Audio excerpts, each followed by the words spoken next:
Yes, folks, it's Thursday. I'm Fred McMurray. It's 2 p.m. Pacific, which means I'm hoping this is...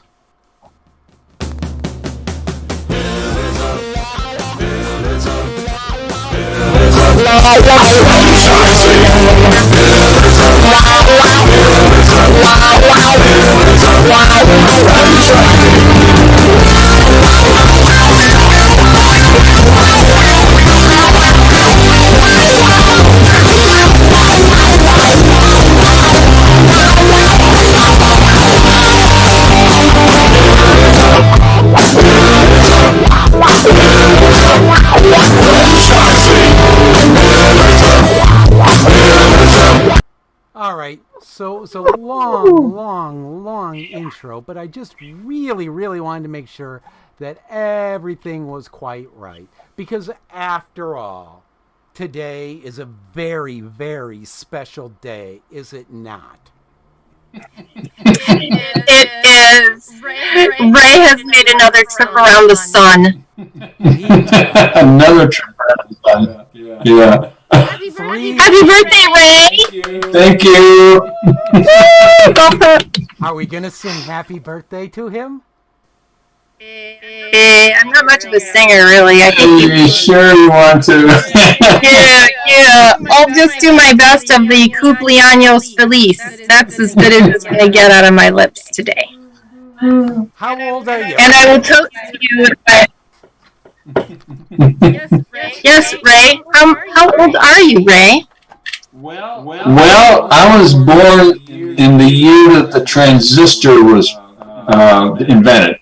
Okay, now everyone has to go out and Google that. So if you want to go back, that's 1947. That makes me 75.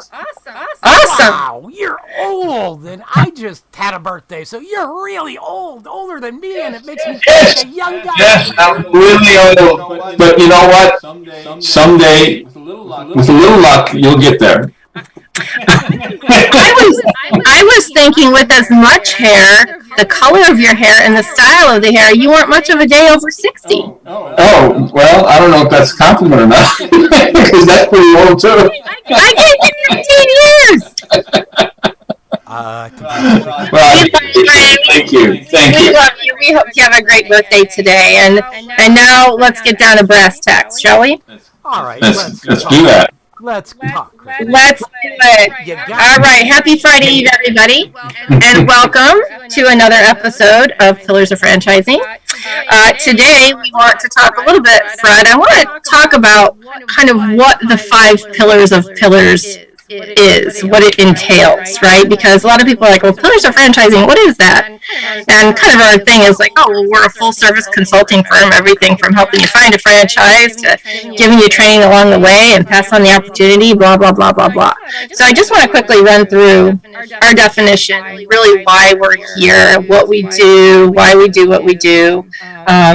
Because truly, it's not because we like to hear each other talk. That's definitely not the situation, though it may seem. And so Pillars is here really, all of us have been either in the franchising space as franchisees, franchisors, franchise vendors, franchise partners.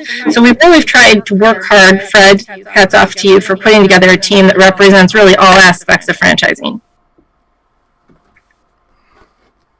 The Vikings. Very nice. So yes, obviously we first start with we find ourselves starting always with finding the right opportunity, because if we can't get you matched with the right franchise at the right time for the right money, giving you the right lifestyle, it's really kind of all for naught. And we also believe in getting you the training and mentoring and support that you need as you go down the journey of franchising. So not just until you sign on the dotted line with your franchisor, but how can we support you, particularly if you find that your franchisor has really kind of run out of resources, or maybe they're an emerging brand and they're relying a lot on the franchisees to help them grow and find their way.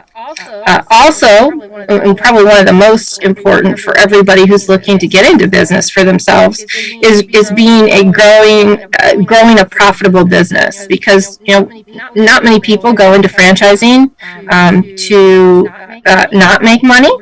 Nobody's going into franchising to be a charity. And as most of you know, or if you haven't looked into it yet, there is a substantial amount of money and certainly commitment that one has to have to get a business open. And as we've talked about a million times over, Ray and I, and actually everybody on the show, it's always about improving your brand. So whether you buy a brand new franchise that isn't well known, or you buy a well-established franchise that is, we'll use the, quote unquote McDonald's of the vertical that you're looking for, there always has to be a continuous improvement. And we're going to talk a little bit about that today on the show and how technology plays into that. And most importantly, probably nearest and dearest to me, and I think Ray as well, is making sure that when you open your business, when you've got that franchise going, along with everything else, making sure that you're working to build a sense of community. So really giving back in the communities that you serve, making sure the people that are visiting your establishment and helping you grow and help support your family, but you give back to those individuals as well. So again, working to build a community would be the fifth one. Fred? Yes. Do you have any thoughts? Do you think there's anything we need to add? Do you think we've done a good job defining these? I mean, well, so I don't disagree with all those things. I mean, I've heard everybody discuss that before, but the thing you kind of missed to me was, what's the goal of all this? I mean, okay, so I picked the right opportunity. I get mentored and trained and so on and so forth. I expand my business. I give back to the community, and then I go off and I freaking improve the brand. For what reason, though? Because I'm still going to grow old and die. Well, that is a beautiful question, even though it was not so beautifully said. I mean, the idea, right, and everybody has a different dream, right? Some people want to transfer the opportunity to their children, right, or another family member. So for a few of us on the show, that's our goal. For one of our guests today, that's what's going on with her. And, other people just want to, build the brand, do the best they can, and then they want to sell off and retire. And that's okay too. But I think what's important is when you're talking with somebody to help find that right opportunity, that we're all very open and honest with what, the end game really is. As we always say, begin with the end in mind.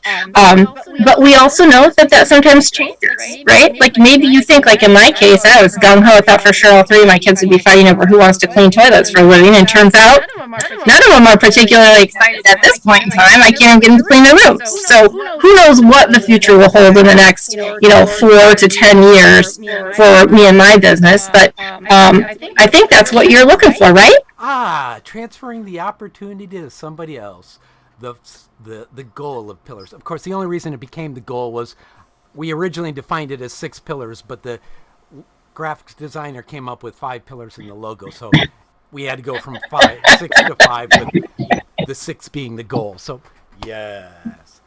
So isn't that funny? We changed our mission based on a graphic. But it actually makes a whole lot of sense, because it's that transferring the opportunity, that achieving success in franchising, which is what the show's always been about, and that's what the $1 Million Mentor Program has become about. Everything we do, it's the goal has been to help people achieve success in franchising and leave me off camera as much as possible. Well, actually, our goal on that was just to turn off your mic, but.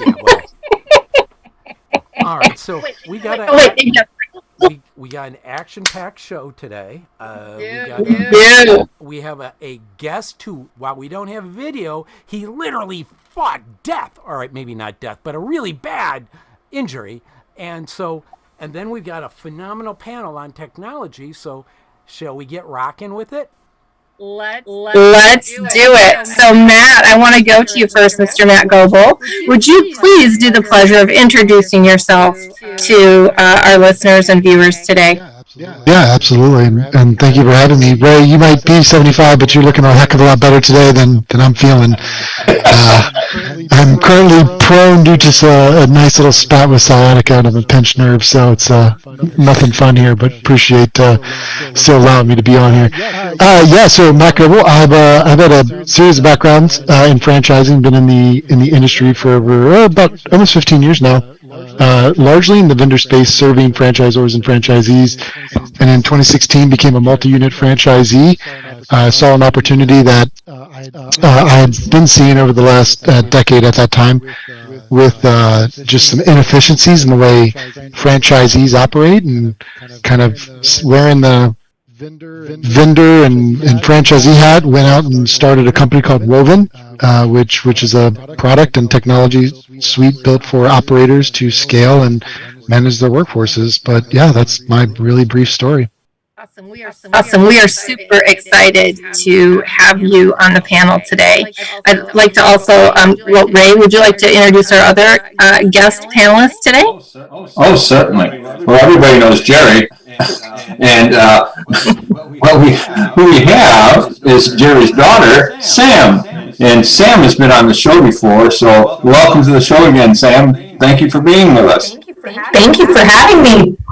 If we didn't know that you were a part of the huge Great Clips organization, I would think you might be out sailing. Right. Yes, it does look like that a little bit in our salon, that's for sure. Well, that's the trademark, right? So it absolutely is. It's so great to have you here. And so here is what we want to talk about today. We want to talk about how technology is really evolving franchising, or how franchising is evolving with technology. Kind of, it's both one and the same. And so joining us on the panel today, we have obviously myself and Ray and Karen and Sam and Matt and Laura Liss, our legal guru. So we're very excited to have everybody kind of chat about that today.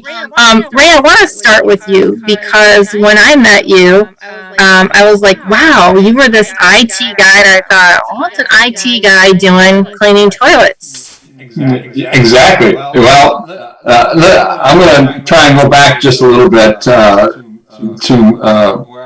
where I came from. And one of the companies I worked for was Sharp Electronics. Okay, and the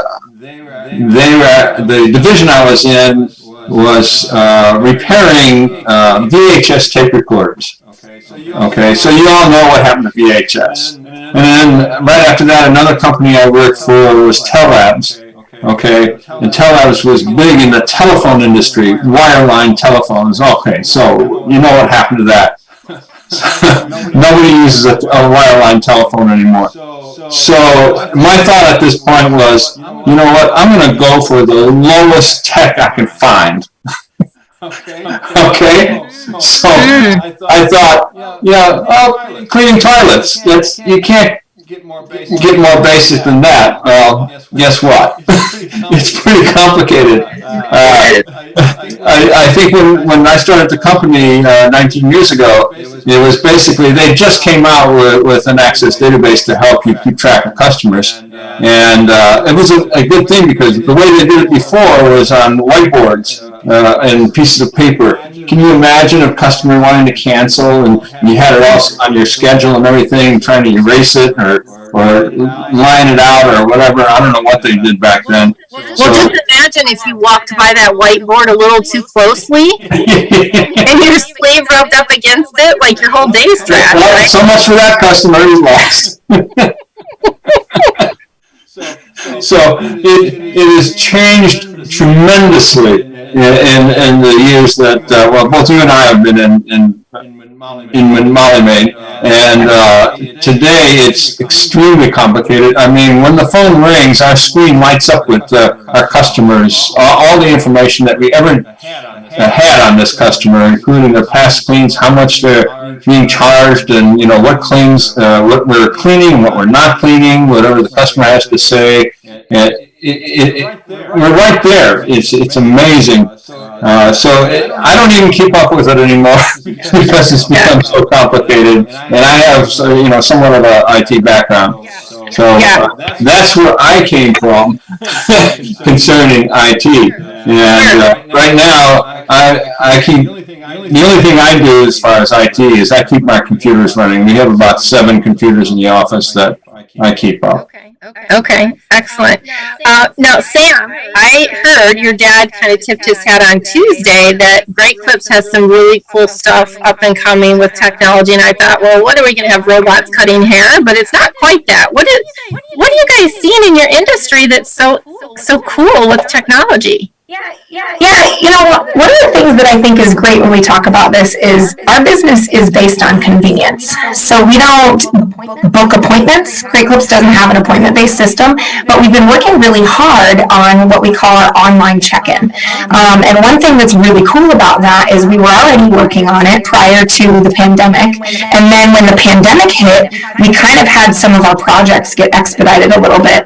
But we are creating some really great opportunities to provide more transparency to our customers so that they can really see where they're at on the wait list, how many people are ahead of them. We're working in some marketing stuff. We're working in just this whole idea of we want to be convenient and continue to be more convenient for our customers. So it's a really exciting thing, and I think we cover quite a few different things when it comes to technology. So I'm excited that this is a hot topic right now. Very cool. I think it's for me, I'm the convenience queen. Like, I'm on my way and it's like, oh my gosh, I forgot I have to go do this, right? So for me, and when I can finally wrangle, especially my youngest, in to get a haircut, I need to know, like, how long am I waiting? Because I can't wait with him for long, right? So I know for me, the online check-in and be able to see where you're at is really, really important. Karen, so you're here with us today too with Dale Carnegie. What kind of technology stuff are you seeing, and you're working with so many other companies? Tell me a little bit about your experience with that. Absolutely. I think currently over the past couple of years, if you think about the pandemic, a lot of what Dale Carnegie does, we do training. We train people. We train businesses. A lot of that was in person, and a lot of people would say, oh, you can't do soft skills or leader training virtually, and a lot of companies wouldn't. It's almost like they didn't see the need. They didn't see the need or understand it. So we would do a lot of things in person. Well, then think back 2 years. And then that was pretty flipped on its ear, wasn't it? Because people couldn't go in person. So we adjusted. We really pivoted and had a whole team of people where we'd done a little bit of virtual training, whereas now even, we probably do 80% virtual training. And so a lot of that is, and you have to adjust the people. So we had to adjust our trainers because it's about a quality experience. Our customers, they had to change their attitudes. So we're really interested in, normally technology changes. They happen over a longer period of time. And it seemed like ours was done almost like overnight. And, they talk about how everyone talks about the awareness and the desire. Well, everybody pretty much had that awareness and desire pretty quickly a couple of years ago based on those changes. Yeah, and that's, you alluded to exactly what I wanted to ask next is if you felt, and Sam and Ray, this you too, and we're going to bring Laura on here as well, but do you feel that COVID really kind of accelerated, aside from just going to online? There are a lot of things that needed to pivot, right? And it's caused other things like staffing issues. So do you feel like COVID has really kind of kicked technology in the butt, or these franchisors in the butt, to get technology up and going in their companies? Absolutely. I think the technology was refined. It was always there in the background, as far as the way we're communicating right now. But recently it's been really defined. It was kind of clunky before, but now it runs very smooth. I just click on one thing and here we are. Well, and I think the thing that's so important with that is, like Karen was just referencing, we're doing more kinds of training remotely now as well, right? Even in our industry, Great Clips has a Great Clips University that they're using where they're doing haircutting training virtually, where they're training salon managers to do better in-person training within the salon because the corporate trainers, we're able to access them so much better now that we're doing things virtually. And I think you're right, Ray. I think it was always there, and people were just so nervous about, we've always done it this way, right? I mean, even internally, we used to do our manager meetings in person, and even some of my managers still are like, I don't like to do it virtually. Well, this is the world that we're living in. We don't get to share a meal together, but we can have so much better access to each other by doing these things, and we kind of needed to get over ourselves and just move on and get with it. Right. Right. And as I've been on the franchisor and franchisee side, and then if you think about on the franchisor side, they would have to wait for people to come to even a franchise academy, right? And so you'd have to wait for in person, you'd have to get everybody there and do some things over the phone, but not as quite as, I think, effective and efficient. Now, that just changed everything and that's good for franchisees because they can get onboarded faster, they can make money faster, which is a great thing. Yeah. Laura, what are you thinking? I mean, you're working on a lot of these contracts with the franchisors and franchisees. Do you see more technology requirements in terms of what the franchisees are expecting, what the franchisors are providing? I would say that's absolutely true. There's probably not a franchise that I see where I review it for a customer, for a franchisee client, or if I'm writing them where we don't have significant technology, right? It could be third-party software. It doesn't always mean that it's something that the franchisor itself is developing, although we do have those. Like most of the wellness businesses, a lot of those run on like MindBody, right? If you've ever done a lot of booking for those concepts, unless they've gone ahead and booked their own, created their own platform, they're all doing booking on a third-party platform that exists. So whether it's booking or it's managing employees or, customer experience, whatever it is, there's going to be technology in that now. And it's also something that franchisees need to think about when they're doing their financial projections, because you can know what the, costs are right now, but the franchisor is always going to reserve the right to require that, you add new software, like how Sam was describing, right? New technology that's coming on board. And that's not at $0, right? Well, and that's a good question I wanted to ask you as you brought that up. Does additional technology allow a franchisor to suddenly add in tech fees that maybe weren't there before, or do they have to have a disclaimer in the FDD that says, in the future we reserve the rights? So typically there will always, in a modern franchise agreement, something within the last probably 10 years or so, it will almost certainly say that they reserve the right to, add whatever kind of tech fees, or just to require that, you follow the franchisor's system. And if the system is reliant on, doing marketing a certain way or doing customer outreach a certain way or doing scheduling a certain way, well, guess what? You can't comply with that unless you are using the technology. So either way, they are gonna, get you, so to speak. And it's not always a bad thing, saying, oh, they got you, sounds like it's a bad thing, but we're hearing a lot of examples of ways that the technology can be really, really useful in franchisees' businesses. Yeah. So Matt, this, I intentionally kind of go this way because now you've had an opportunity to hear from all of us from different perspectives, and I have to imagine, is this the kind of feedback that had you form Woven? I mean, tell me a little bit about what you do with all sides of the business at Woven. Yeah, absolutely. So I think there's a few comments placed throughout these conversations where, franchising as an industry is so cool. And one of those things probably like you all where you woke up one day and feel like, I'm now in this industry for life and you got bit by the bug, as they say.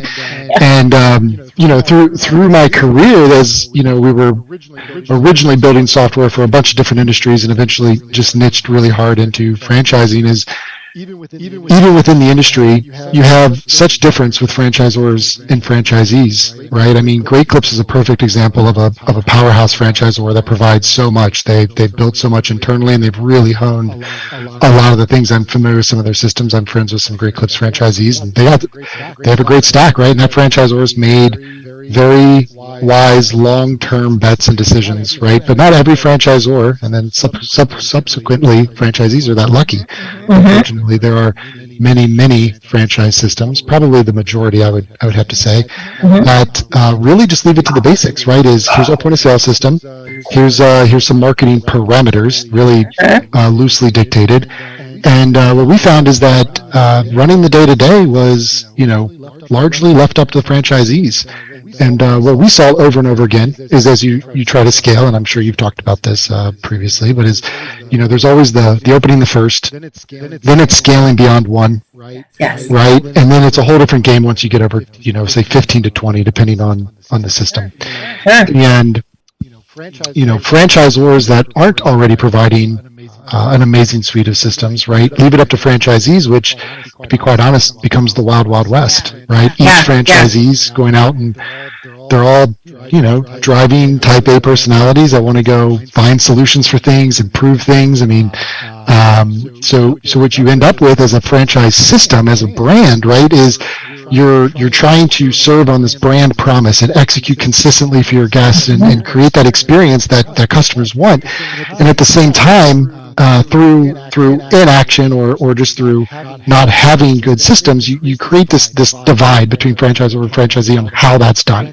Franchisors are wonderful at producing a lot of content, and then because of, again, franchise agreements, they hand that off to franchisees and basically expect them to magically execute to all of that 100-page PDF document on how to run their business. The problem is that it immediately gets into this siloed, bucketed world of each franchisee communicates differently to their team. Each franchisee is engaged at a different level within their business based on maturity and things going on in their life. And really quick, what you find out is that the brand, the experience created is always by frontline employees, right? That is who touches and interfaces with your customer. So true. Spot on. And if the franchisor doesn't have a way to deploy that information down into that level easily for franchisees, and I know that, Laura, your joint employer alarm bells are probably starting to ring a little bit, but if you don't have a system, a technology, a platform where you can make it as easy as possible on the franchisee while still staying compliant with all that, you really end up in this wild west side on the franchisee side, and then franchisees and franchisors fighting each other because they're not doing what you're saying they're doing. And that's what I saw. Brand after brand on the consulting side became a multi-unit franchisee, experienced it firsthand, and that was kind of the catalyst to say, you know what, there's got to be a better way to do this. There's got to be a better way to get franchisees what they need to run their day-to-day, which, by the way, is a very different business than what franchisors run. Sure. I think we all understand that, right? They got to deal with the hourly employees, and so how can we help them, give them a tool that they love? Meanwhile, franchisors have macro problems, right? They're trying to deal with very different things. So bringing and bridging those two things together has kind of become a passion of mine over the last 5 years. And, Well, and I think that's really interesting because not only do you have a franchisor and franchisee trying to be on the same system, but you also have issues within those systems, whether it's, as we talked about, hiring, staffing, customer experience. And so those are kind of microcosms inside a franchise, right?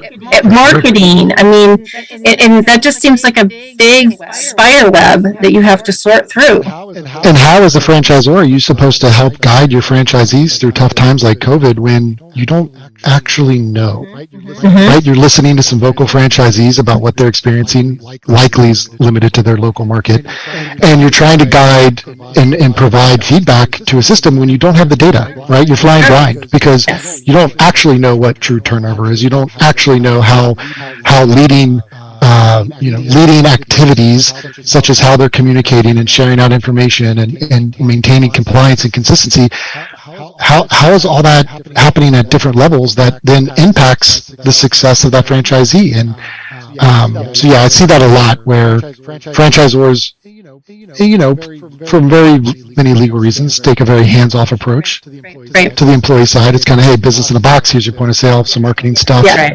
Good luck. We're going to train you on how to execute it. And then I've seen so many franchisees, God love them, they get in on them, and all of a sudden they get hit in the face with employees. And all the fun that they bring, and really that's when they just start reaching, right? They just start grabbing things. Before you know, you have 7 different logins to different systems to try to get these hourly employees productive. You're so right. Yeah, and then you're just fighting against yourself, right? Try scaling something where you're teaching a part-time high school or young college kid, or just how to remember 7 logins. I can barely remember 3. Not in front of my computer all day. Right. Karen, what kind of stuff are you experiencing? I mean, because your perspective is kind of interesting because you go in and you work with all different franchise systems, right? With some of the trainings and things that you guys do. So you have, like, as a franchisor with Dale Carnegie, one set of issues, and then as you go in and you're consulting with other companies, it's like, wow. Yeah, it's interesting because on the franchisor side, because I did not have a franchise when I was on the franchisor side. Now I'm on the franchisee side. I'm like, oh my gosh. Now I thought I got it. Now I really get it. Yeah. And I think that's where sometimes the technology that has been implemented really well, it's really attention to, I think it's the connection between the franchisor and franchisee. That's when it goes well. And I've seen things go well with technology. And a lot of times it's not because the franchisees don't want to implement it. It's because they don't know the why. They don't understand some of the pieces. So the franchisors that really take the time, they take the time to understand, they take the time to involve the franchisees, they know the why, they understand it. And it's not just that, then it's all the way through managing that change. That's when it's successful versus, Matt, when you were saying, and then also because you could really implement something that does not work well at the franchise level because there isn't the day-to-day that the franchisor understands. Yeah. Sam, do you have something on that? I just was going to say, I think that's exactly key, Karen, is that you have to make sure that it transfers from a paper idea to reality. And I think sometimes that does get missed. I have had the opportunity to be on a lot of task forces and committees behind the scenes where, I think Great Clips does a great job of really testing all of these things that we're trying to do, because sometimes we create a fix for something that just breaks something else. And you really do have to have, Matt was referencing that kind of communication piece between the front line and the people with the ideas. You have to have that communication piece to say, like, does this actually resolve the problem? Are we working on the right angles? Are we really focusing on the right tools that are going to make this successful? I think it's absolutely key that both sides, Karen, I love that you mentioned that, like, oh man, from the franchisee side, from the franchisor side, both sides have to understand that they have a responsibility to fulfill their role in this relationship. Yeah, because too many times people, the franchisor, they're so excited. Look at our new stuff. Look at our new technology. We're excited about this, and then they're sad or disappointed when the franchisee is asking all these questions. Well, what about this? And what about that? And what about that? And it's just there is a disconnect, and if you don't take care of that, the disconnect gets larger and larger. Well, Matt, I want to ask you, and I'm going to kind of use Ray and Sam as 2 examples. I mean, so people out there who are thinking about getting into franchising, right?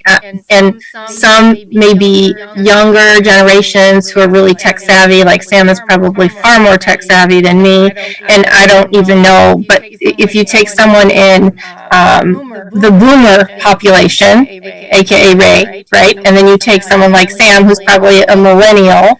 Do you find it challenging to come up with technology that can be not so smart that it's hard to use, but not so simple that the younger generation is like, well, this is kind of dumb? Yeah, it's a great question, and I don't know. I don't want to get too technical, but that a lot of that goes into usability, right? Like, and it's software. Software built for an industry, built for a user base in a specific environment, right, can overcome a lot of those problems. If you've all used software that while technically functional, is a nightmare to use. I know in franchising, and I only call this out because it's really popular, SharePoint, right? Franchisors will stand up SharePoint, and God loves SharePoint. It is a beautiful piece of technology. It is a disaster to use. Yes, it is. Right? So this is a perfect example of very highly functional, practical, useful software that never gets used because the user experience is so bad, unless you just invest a ton of money into it. And so, going into that topic, right, is it's kind of on the onus of that supplier, the vendor, the software provider, is that they have to understand who their audience is. For example, franchisors and down into the franchisee level, right, are typically classified as what you'd consider office workers, right? Spending most of your day in front of a computer, mouse, keyboard, and you don't have and I apologize. You don't have the issue of keeping 17 tabs open in your browser and switching between things, and you become very familiar with this way to work. Well, that's not reality for an hourly frontline worker. That isn't. They're not having that luxury, right? So if you build a system that requires you to sit in front of spreadsheets all day and has a very clunky interface, and you try to teach that to somebody that's hardly ever in front of a computer. My nieces and nephews, they never use a computer. They don't touch it, right? They're tablets and phones, and so that's where it's on the software to provide the appropriate experience for its user. Right. And it has to work for that audience, or otherwise, it's the very, very traditional garbage in, garbage out, right? Yep. Well, and people like me, if I have to follow directions, I just give it to my kids, because if it doesn't just have a simple picture with what to do, forget it, I'm out. I've just lost patience. Fred, you are back there, and I saw that you had a comment coming through the chat. Would you like to have something to say here? Yeah, SharePoint? Oh, hell no!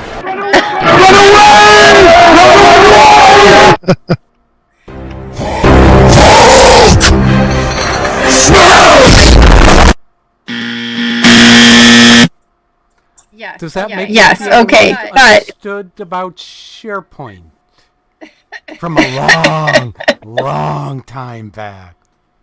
Continue on, thank you. I will mimic Matt and say it's a great product, and add the caveat for someone, just not for me.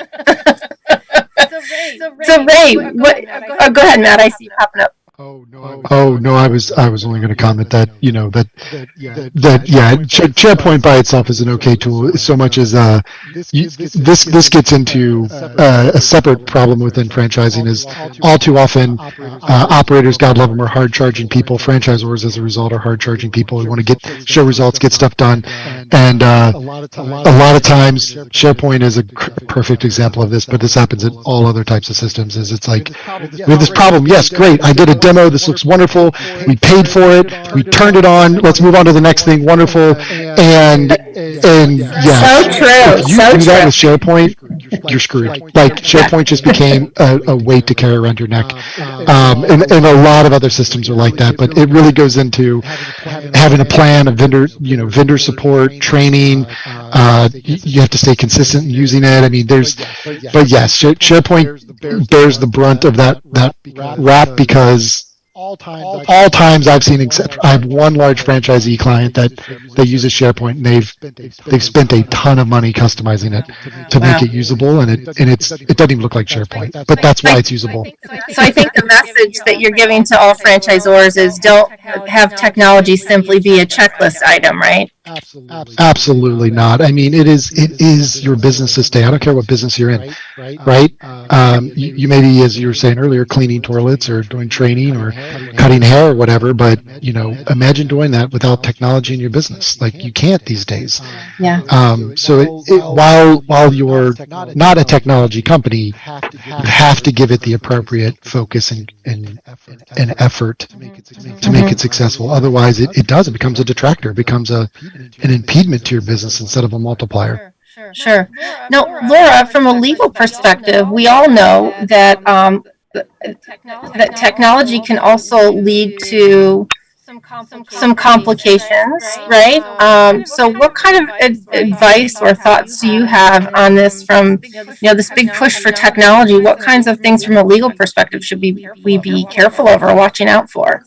That's a good point. One of the things to think about, especially if you are, people are operating in California or other states that take their citizens' privacy, very seriously, is that there are opt-out rules, right? There's a lot more procedures that have to be followed to protect that customer information than there would be, in some other states that don't do that as rigorously.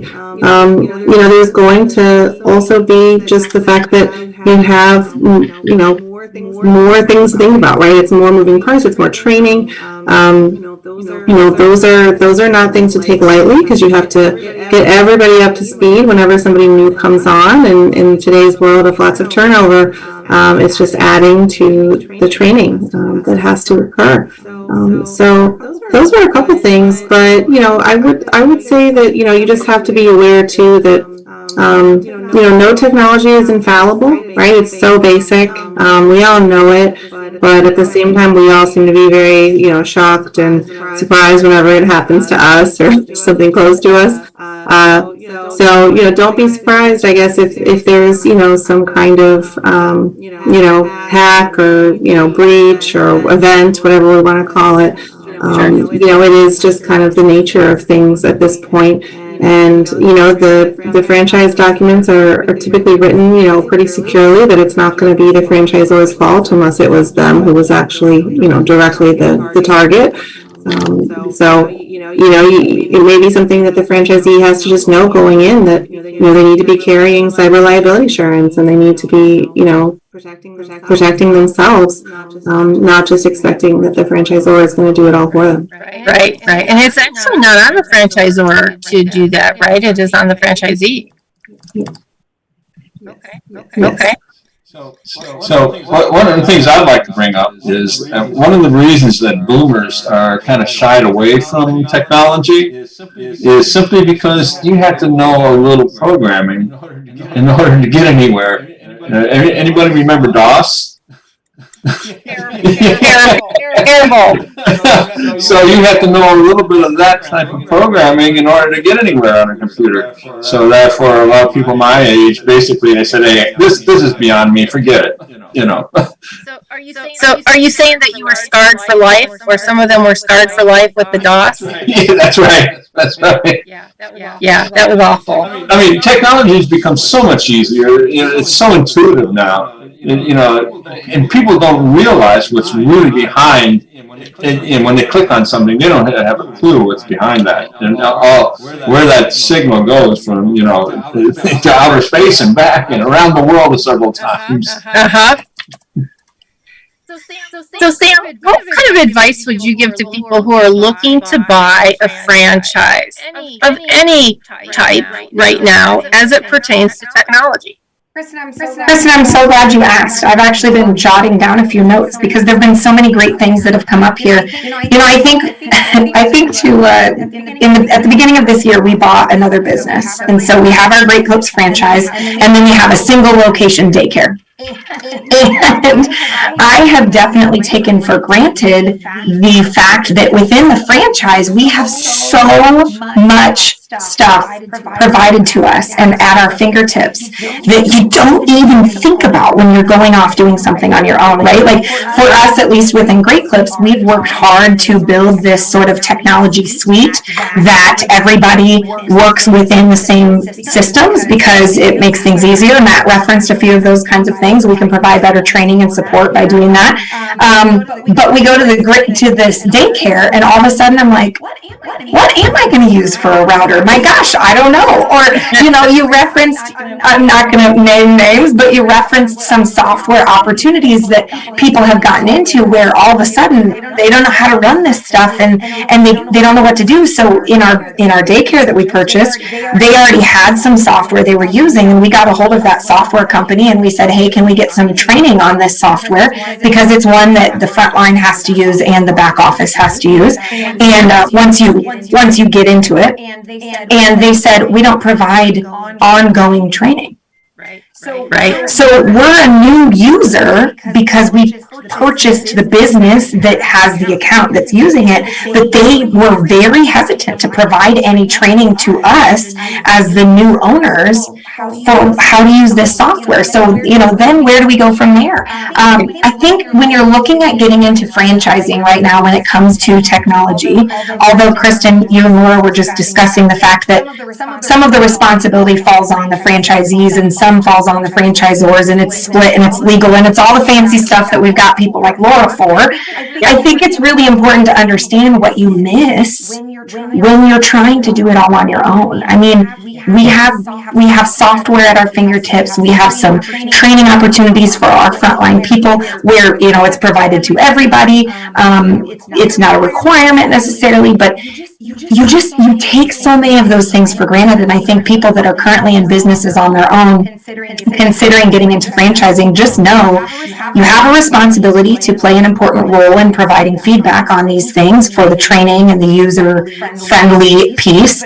But you really get so many benefits out of being a part of a franchise and having some of this just at your fingertips. You don't have to think about it.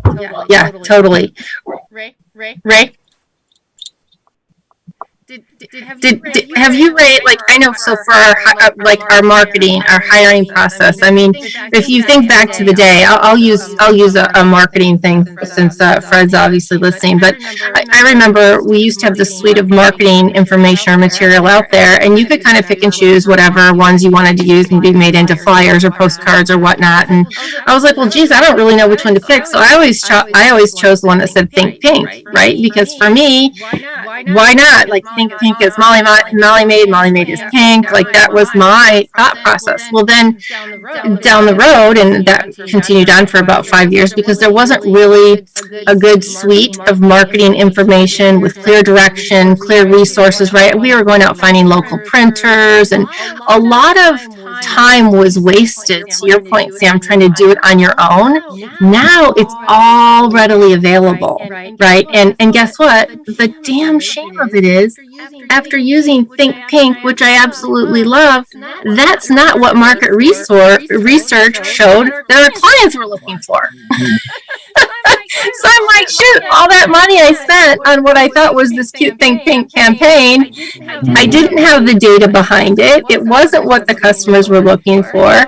And so I think that's where, making sure that people aren't afraid of technology, right? I think we have to embrace it and use it to tell the story of what our customers want, what the franchisees want, what the franchisors need is really, really important. And I think isn't that part of the beauty? Sorry, Karen, I'm so sorry. No, go ahead. Isn't that part of the beauty to say that, when you're in a franchise system, you have access to some of that research that you wouldn't have had access to on your own? I think something that I think catches people up in franchising sometimes is, I do think there are some folks, and maybe even some organizations, that it's kind of like an us versus them thing, franchisees versus franchisors. And I think that you have to create a relationship that's built on trust, because, I know that I have a responsibility to challenge the things that we're doing, but I have access to so many things that I wouldn't, if I don't take that responsibility seriously, then I'm not sure why would the franchisor take their responsibility seriously on either side, Yeah, and agree with everything you said, and then I'll do an and that's why when you're looking, if you're just looking to get into franchising, because franchisees and franchisors, it's different. Mm-hmm. So that's some of the criteria to really have as far as how do they handle technology, right? Yeah. What are some different costs of the technology? What are, even just the ongoing training of the technology? Sure. What type of environment is it? Is it a franchisor or franchisee? All those pieces, and making sure that you really ask those, because not all are alike. And what you're talking about, Sam, is that's like the ultimate. And then there's some out there that aren't the ultimate. So that's why I think it's not a one size fits all. You know what I think is interesting about that too is, now that I have been doing consulting and helping people to find the right franchise, there is so much technology that I use with a client to determine what it is that they're good at, what it is they're looking for, and then again again with technology, the franchisors have also done that same profile with their top franchisees. So I can take my potential franchisee, the profile from the franchisor, and find out where's that perfect match, right? So, in theory, all of the sudden, this has really helped us make sure that we find the right opportunity for the right people. So it's really crazy. I mean, thank God the phone book is dead, right? Because that's when really, if you think about the evolution of where we were and 8-track tapes, and even though I don't consider myself savvy, I'm really thankful for technology for so many different reasons, and certainly helping people make the right choices for their future lives that they're looking for is certainly important. So we needed those things though, Kristin, right? We have to have the ABCs to make sentences and paragraphs. So we needed the phone book, and we needed those things to get us where we are today.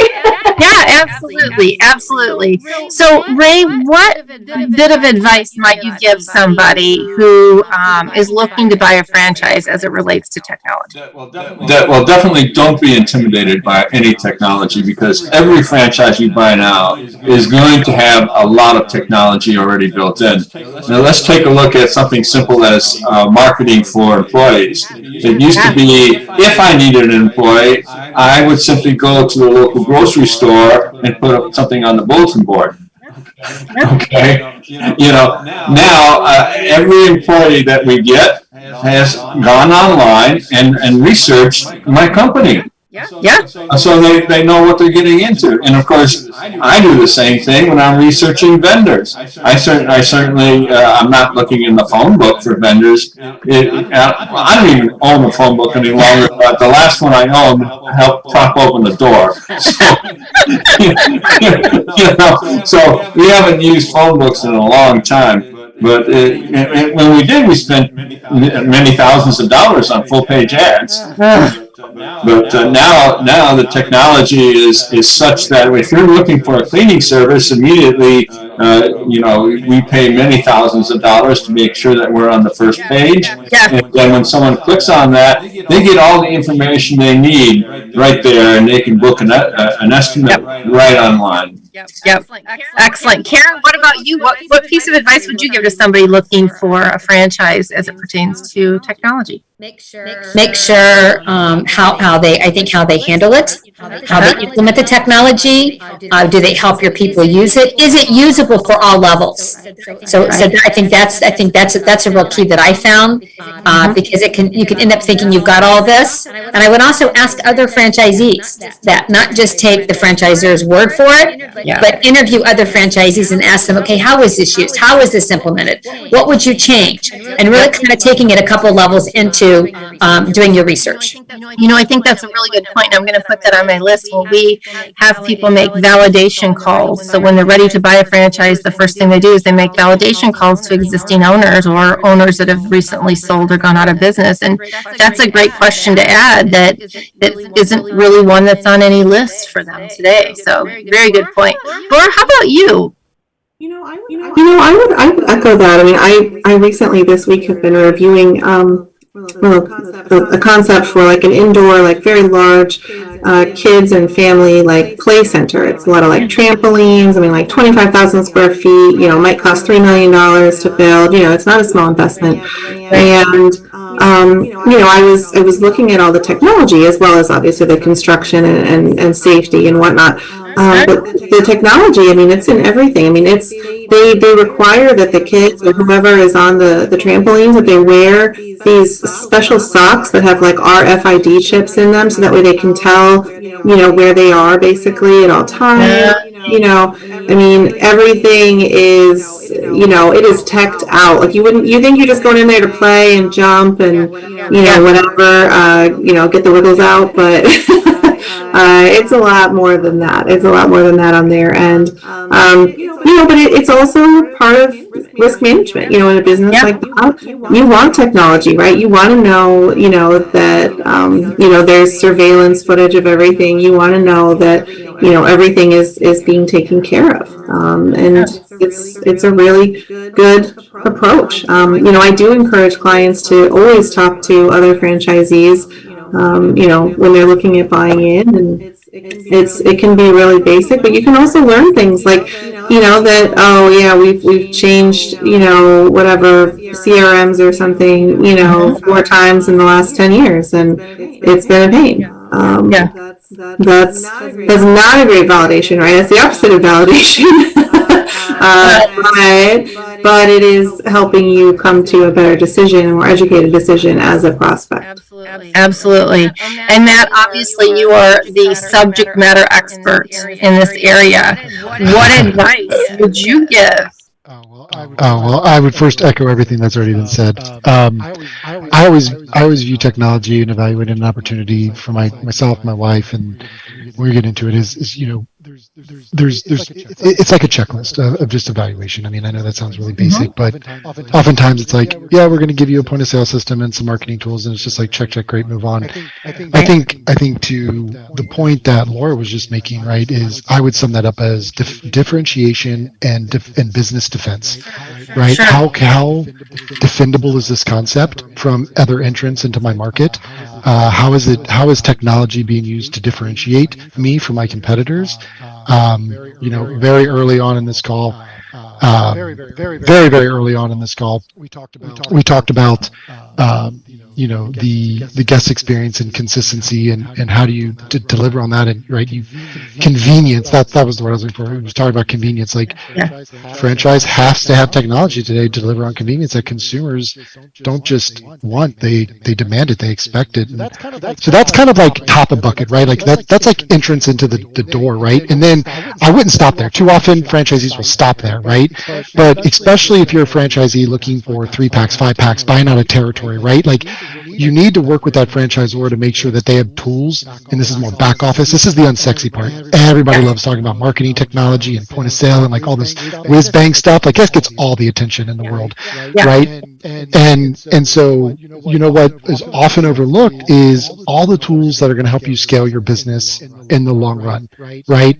So when you break it down and say, do they help me communicate with my team, pushing in announcements, doing secure chat in a way that keeps my business defensible? Are they going to help me with scheduling and labor planning and controlling the labor planning? Or even what about onboarding? Do they have systems and recommendations for that, or record keeping and licenses and background checks and auditing my locations and operating procedures, and how do I disseminate information and managing tasks and incident tracking and supply order forms and all the consumables and the little bleeding paper cuts in my business? How are you helping me with that? And what about facility management and asset management and the maintenance on it, and who do I call, and when things break down, and what's the, all of this stuff is literally just dropped in the lap passively to the franchisee, and they're saying good luck without saying anything about it. It's just expected that the franchisee picks that up. And going back to my previous comments, franchisees, God love them, they'll just start plowing ahead, right? Because that's what we do. That's what you have to do. You just invested all this money into a business. Like, it's the absolute right thing you have to do to take care of your business. And so many times, again, the passion reason I started Woven was to help the mom and pops not suffer and die on the vine by just being overwhelmed by the day to day. And having tools, processes, operations that streamline things, that honestly get you out of what we call the administrivia. It's all that administrative trivial crap that weighs you down and lets you focus on growing your business. You need to be developing your team. You need to be investing in your team. You need to be out there getting more customers and growing your business, working on your business, not in your business. And, you need technology to do that. If your franchisor is offering you up a SharePoint library of 32 PDF forms, and that's how they say that's how we handle that, I'm not saying that's like a stop and walk away, but that should be a little bit of a red flag into what your future of your world looks like, because that franchisor is not taking all of your needs day to day seriously. They're barely tripping over the lowest bar they could have set for themselves. Yeah, absolutely. Sam, did you have any final parts? I know I kind of started with you on this, and so you kind of got that started, but it's amazing. And Matt, honestly, I really appreciated kind of that brain dump because it scared me for a moment, and then I realized that, well, actually, it's so true what you say. We just take it and we go. And I have to be honest, even last week when I came back from vacation, I was like, oh, you know what I really want to know? There was one metric that nobody measures, but I wanted to look at it. And thank God for the technology. Once I got in there and I started playing around, I'm like, oh, somebody built a query that allows me to find that minuscule piece of information that I had a very, real reason for looking for. But who else is going to look for it, So I think that's great. And I think that's what's fantastic about buying franchises is that you have that support. So, Kristin, can I add one last thing? Of course. I would say anybody that's getting into franchising that isn't interested in dealing with the technology needs to find somebody that is interested in dealing with the technology. When I got into our business, my parents were in it, and of course, me, I have to shout out to the next gens. My parents, it was like, what do we have left over for her to do? Well, we don't know anything about technology, so you get to do that. And it's critical to make sure that someone is going to do it. You have to find somebody. If you're not willing to do it, find someone else. Absolutely. Yeah. Excellent. Well, listen, I want to thank you all for joining us on the show today. We're going to go ahead and take a quick commercial break and come back and close this out. But I really hope that, for those of you who are thinking about going into franchising, that you've really heard the messages clearly today, because there's not anything to be afraid of. It's actually it's a very exciting time for franchising. So with that, we'll be back after we pay the bills. Hey franchise owners, how's your local marketing? Do you feel like you could use some help keeping up with your social media posts and comments and reviews? Do you wonder if you could be doing more to attract local customers? Are you able to identify new move-ins to your local area? At Westbine, we help franchisees like you reach more local customers through digital marketing. With daily monitoring, creative content, and ad placement, and customer data intelligence, we'll get your business in front of the people who want your products or services. We also work with franchisors who need an agency to handle the digital marketing for all of their locations. If you're ready to reach more local customers, give us a call at 805-265-5440 or visit us at westbine.com. That's 805-265-5440 or Westbine with a Y.com. Excellent. And we would like... As usual, thank you for joining Pillars of Franchising. We appreciate every single one of you. We want to give a shout out to our sponsors, the Titus Center for Franchising at Palm Beach Atlantic University. You can find them on the college's website. Also, Franchise Show 247, which can be found at franchiseshow247.com. And we couldn't do without our sponsors, and we appreciate their support. Don't forget, we'd love to have call-in guests. Our number to call in is 323-580-5755. That is 323-580-5755. If you have questions for our guests or for any of our $1 Million mentors, we welcome you to call in at any time on the show. We will do our very best to answer your calls. Stay tuned. More coming up. Thank you, Elizabeth. And with that, we'd like to thank all of you for joining us on the show today with our guest Sam Reges of Great Clips and Matt Goebel with Woven. Please be sure to like, share, and comment on this episode. And thank you to Ray Pillar, Karen Kimsey-Sward, and Laura Liss for their insight and wisdom. Thanks as always to Fred McMurray, our producer. I am Kristin Selmeczy, and together we are your resource for franchising success. And this has been another episode of Pillars of Franchising, and the dream starts here. See you next Thursday.